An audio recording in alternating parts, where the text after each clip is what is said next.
पाकिस्तान चला था मध्यस्थ बनने, लेकिन अब खुद अमेरिका में ही पाकिस्तान को रेड फ्लैग यानी खतरे की घंटी बताया जा रहा है। ट्रंप को मुल्ला मुनीर के नाम से कुख्यात पाकिस्तानी फील्ड मार्शल से दूरी बनाए रखने की सलाह दी जा रही है। वही पाकिस्तान जो मध्यस्थ बनकर दुनिया में अपनी धाक जमाना चाहता था, अब अमेरिका में ही निशाने पर आ गया है। डोनाल्ड ट्रंप को भी मुनीर के साथ गलबहियां करने पर निशाने पर लिया जा रहा है। राष्ट्रपति ट्रंप ने कई बार मुनीर को खुलेआम अपना पसंदीदा फील्ड मार्शल कहकर संबोधित किया है, लेकिन कुछ अमेरिकी खुफिया अधिकारियों और क्षेत्रीय विश्लेषक मुनीर के ईरानी सैन्य नेतृत्व के साथ मधुर संबंधों को लेकर चिंता जता रहे हैं। अमेरिकी सुरक्षा अधिकारियों का मानना है कि ईरान के साथ मुनीर का संबंध अमेरिका के लिए एक रेड फ्लैग है।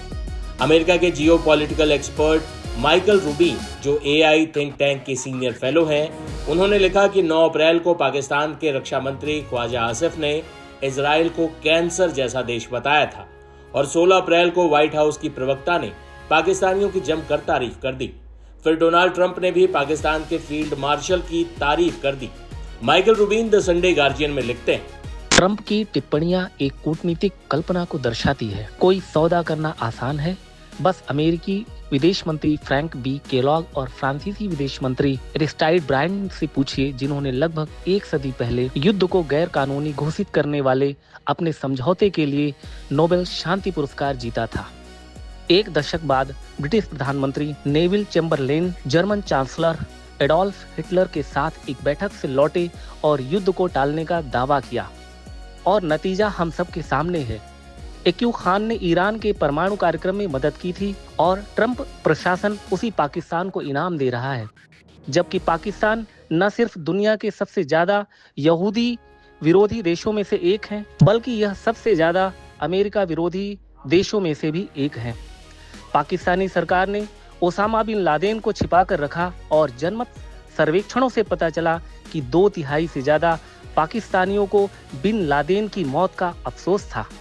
सिर्फ इतना ही नहीं, तालिबान अमेरिकी सैनिकों के खिलाफ जिन बमों और आईईडी का इस्तेमाल करते थे, उसमें लगने वाले 80% से ज्यादा कैल्शियम अमोनियम नाइट्रेट पाकिस्तानी कारखानों में ही बनते थे।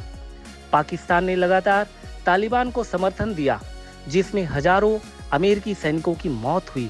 इसलिए शहबाज शरीफ और असीम मुनीर से शांति की उम्मीद करना खुद को धोखा देना है, क्योंकि असीम मुनीर का खुद ईरानी आईआरजीसी में गहरी पैठ है।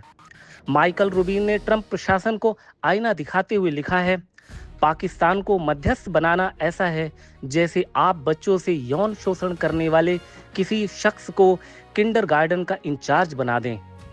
Foundation for defence of democracies के सीनियर फेलो बिल रोगियो ने कहा कि पाकिस्तान के फील्ड मार्शल जनरल मुनीर के आईआरजीसी के साथ गहरे संबंध अमेरिका के लिए रेड फ्लैग है। पाकिस्तान के पिछले रवैये को मौजूदा नीति बनाते समय ध्यान में रखना चाहिए।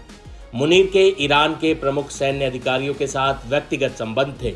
इनमें मारे जा चुके कुर्द फोर्स के कमांडर कासिम सुलेमानी और आईआरजीसी कमांड हुसैन सलामी भी शामिल। इन संबंधों के चलते अधिकारी मुनीर को लेकर सतर्कता बरत रहे हैं।